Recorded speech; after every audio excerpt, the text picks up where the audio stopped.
Hello, everyone out there. This is your host, B-Lo of the Hourglass Podcast. The time is now with Miko the Goddess. Miko the Goddess is in the house. That's what's up. We're Rated I. Rated I is in the building. We'd like to thank you all for watching our YouTube. Please subscribe and also hit the bell. And also follow us on Instagram, HGP_. The time is now. Hello. This is the Hourglass Podcast. The time is now. I'm B-Lo, your host. Got my man, Dub Boo. Dub in the house. All right, now got my other main man over there, the R. The R in the building. There it is. And we live from the Jeffery Coleman fundraiser event. Yes. He's in the running for the Illinois 29th District State Rep. Definitely. Get applause for that. Yes, definitely. Oh, yeah. Right. Oh, and we have a special guest today on the show right here. We got Mr. Bob Fioretti. He's in the running for the Cook County Board President. Let's give a round of applause for that too as well. Oh, yeah. All right. What's going on, Bob? How you doing this afternoon? Oh, I'm doing great, especially today. It's a Sunday, and the Bears won despite all the criticism. Here we go. Applause around. Go hit that up. Yeah. 1-0. 1-0. Right, start the season off good. We got to start off with that one. Okay, so wait a minute. We all of a sudden drew a pause. Like, well, we got to start off with the Bears, and then what were we all thinking about? Well, you know, we had to get over the Bears. You know, the Bears did their thing. It's a long season. They 1-0 right now. Kind of excited right now. Green Bay next week. We got it. Yes, absolutely. All right now. Okay, so the school systems. Tell us a little bit about like what's your plans as far as school systems go. See, the county board only controls two areas of the budget. Okay. Almost 90% of the budget is public safety and the hospital system, public health. The issue that we face, we really have nothing to do with education. When I first ran for alderman in the city of Chicago, I lived half a block away from Whitney Young, one of the top 10 in the country, and I looked down the street and I can see the curve over there, and I see Crane High School, one of the more distressed high schools also in the country. And I said, we got to do better. Same day, I'm looking at the paper in the Tribune, and it says 6 out of every, I think, 100 African-American kids who graduate CPS make it through college. I said, we got to do better. Got to change that. And I did when I got elected on education, changing things. I created Safe Passage. I helped all 40-some schools in my ward with several $1 million. I created an ambassadorship with each and every one of the museums that if you're the museum head and you can come out to one of the 40-some schools, or alternative, the schools can come to your museum all for free. Okay. Kids really want to learn. I had another program that I brought kids from the west side, south side, or Bronzeville, which I had in the western area, up to the Sears Tower. And it was always amazing to see their looks when they were up on top of the Willis Tower now, looking out over the city and saying, oh, wow. Mm-hmm. It's a great city, but it should be a great city for everybody. It doesn't matter who you are, what your zip code is, what your economic, what your race is, your religion. We need everybody to be brought together. And you know what? Even as county board president, I can make sure in all the 100-plus municipalities, we have good educational facilities, good job training, making sure we have community benefit agreements for all the jobs that we bring in. I brought in 8,000 jobs to my ward, and they were to hire from our communities, whether it was Rush, whether it was even doing things at the Willis Tower, Costco over there, a Pete's at Western and Madison, a Trader Joe's, and a Target. All those were good paying jobs when I brought them in, and they had community benefits agreements, and some of them are still living to it. Right. They make sure, and when I say some of them, a lot of them have moved on out of our own neighborhoods and moved out because of the violence in the city. And our city and county leaders have failed us on the issue of violence in our county. All these state reps and, Jeffery, I know Coleman is against what's happening on some of this on the Safety Act. No bail, no what? I mean, you yeah, can get arrested strong. right now. Oh, wow, or that's on real big January out there now. 1st, Right. Get arrested on an aggravated charge, and within minutes you're released from your prison. Oh, You know, wow. I mean, judges have to evaluate, and I've said it over and over. You look at the charge, you look at has that individual committed a similar crime? Have they done things in the past that should elevate a bail? And more importantly, are they a flight risk to our communities? Or will they show up at jail? I mean, this electronic monitoring, as you see it now, it's I don't know what the numbers are. The people that break their bond, their electronic monitoring bond, and leave. Under the new system, and even under the old one, you can have, if you don't show up for 48 hours, well, you know what, that's good enough. And under this new system, who knows what's going to happen? Yeah. So we've got some real problems dealing with crime in our neighborhoods, how we approach crime. We have to turn it around. If I'm the president, and if I'm fortunate enough to be elected by the citizens of this county on November 8th, I do control the budget of the state's attorney's office. Right. I do control the budget of the court systems, and I do control the budgets of the sheriff's office. You want to make sure that's distributed accordingly and everything like that. And make sure that they're living up to what their obligations are Okay. for safety in our communities. Right. It's out of control right now.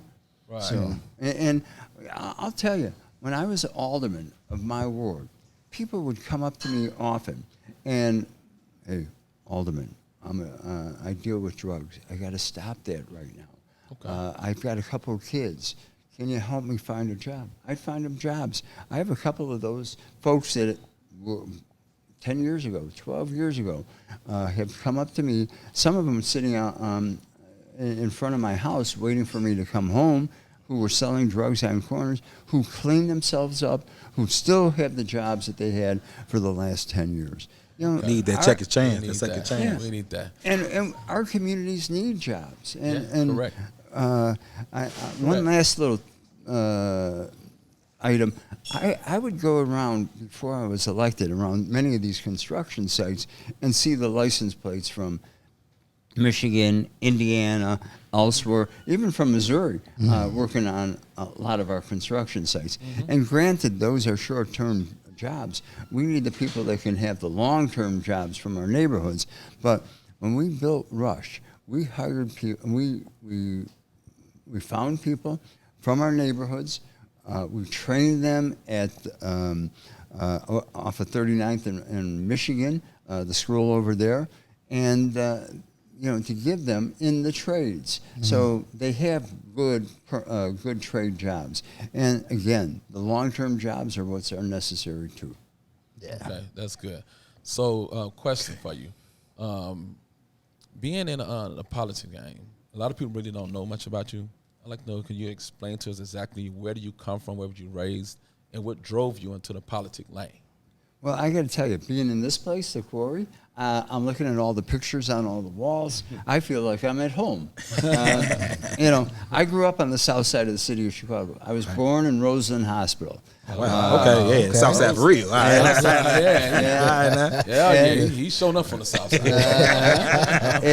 Roseland back in the day now. And I actually went to a few of the. I did get my vaccinations, and where did I get them? I got them at Roseland Hospital. Okay, yes. My wife and I live on the west side, though. Now it's called the West Loop. But when I moved over there in 1995, it was clearly the west side.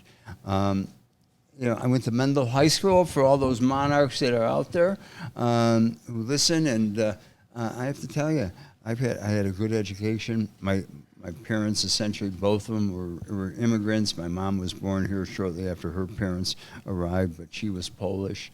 I went to St. Anthony Grade School on the far south side. I really was on the sidelines. I didn't really want to get involved in politics, but when I read that item in the Tribune, I was like, we got to do something. Okay. All of our kids need a good education. Yeah. And it just wasn't enough. Okay. So, and by the way, you get to the city council, I have no idea why they even have an education committee because they don't do anything. Oh. So just to let you know, they have no influence on what happens on curriculum, CPS. They may have a few people every so often that come before them on a hearing, but no, it's unbelievable. And I'm running now to make a change again. I always believe in change. I was a civil rights lawyer. I did a lot of interesting cases. Baby Tamia, which changed all the adoption laws here in the country, getting that baby back. Everybody during all the press said, you'll never get that baby back, and we got that baby back here. back. It's a long story. You heard baby back real, say baby back. Okay. Okay. Wow. So definitely excellent, great, definitely excellent background story. So I want to get into. You brought up Rush Hospital. Rush, people know it as Presbyterian Hospital from back in the day, the old school name. So you want to? I didn't know you were that old. I look like a Benjamin Button over here now. You know, can't say my age, my real age now. No, I want to ask about like the hospital. What are your plans like going forward with hospitals, going in the community? Well, first of all, when we did when we gave money to Rush. A lot of both the alderman who I defeated and the other alderman from the 27th ward were against it. And I negotiated with them 500 jobs for our community. And on top of it, we negotiated what their charity care, what should be done for giving out to the community and things. But the two big hospitals, and we do have a lot of clinics, the county are obviously Stroger and Provident. But when you look at the efficiencies or inefficiencies of a system, they're only about 4 miles away from each other. I mean, who does that serve? I mean, it's the same circle right there. So, we've got to do something to look at, broaden the base, especially since UC is now opened up down there, which is also within a short range of the trauma center down there. And people, gunshot wounds go more towards either one of those two. Obviously, they go to Stroger because everybody thinks Stroger.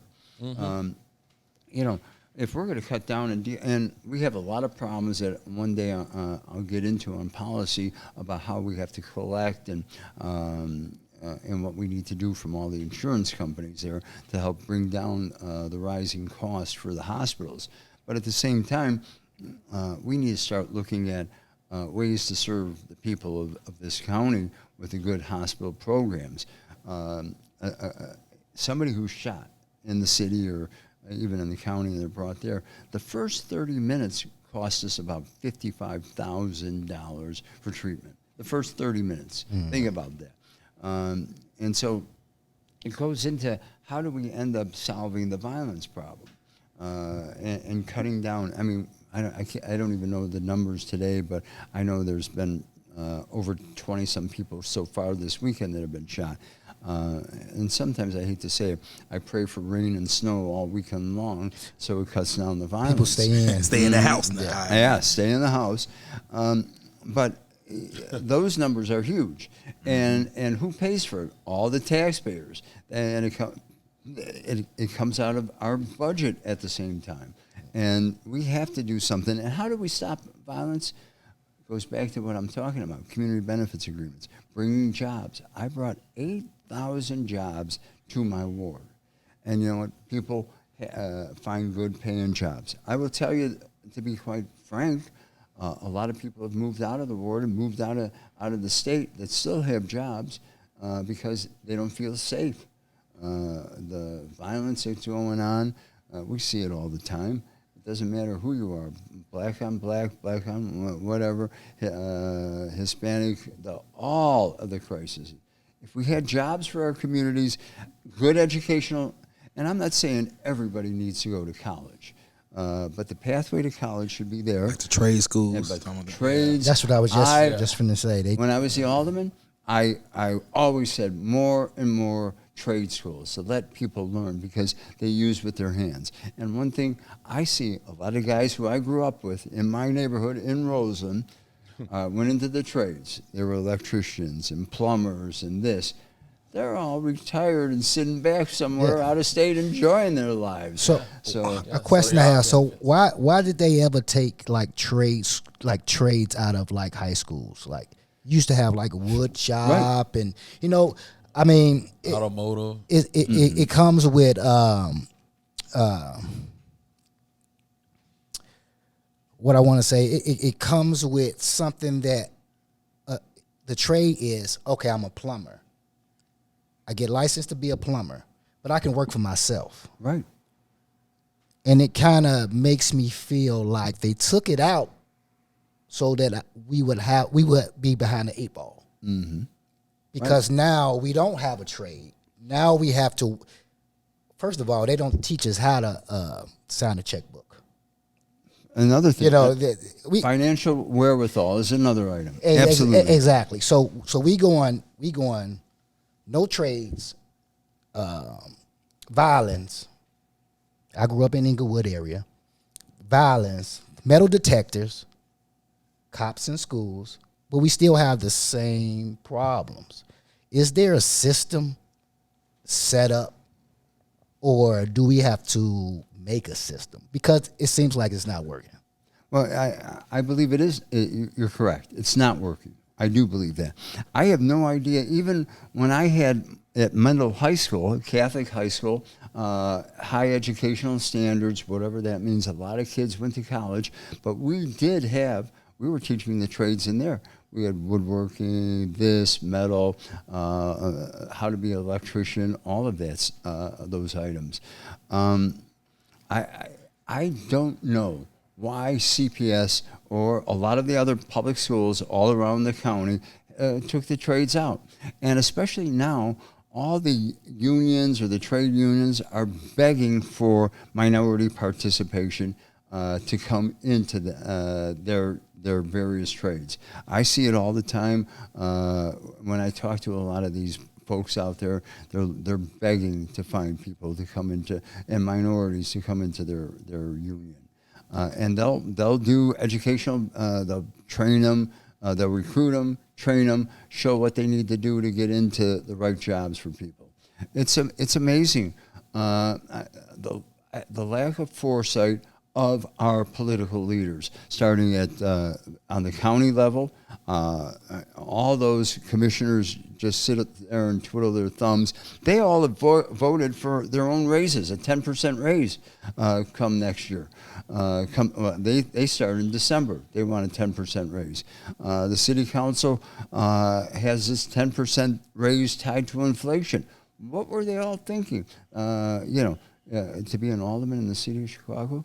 They was thinking about self. $144,000 for a part-time job, full insurance, and after 20 years or 15 years, whatever, you get 80% pension. Give me a break. Yeah. Yes, definitely. Wow. So, Bob, I want to ask, Mr. Freddie, I want to ask, what is your word that you want to get out there? Why should voters get out there to the polls and vote for you? What is your word out there? That's a big statement to say because I've always been a fighter for the people. Got it. Okay. Through my background as an attorney, I've taken on cases that people thought nobody could ever take on. I am looking at what's happening in this county and the exodus of people. I want to keep people here. This is a great, great county. It's a great city that we have. It's a transportation center of air, rail, even water of what we can do.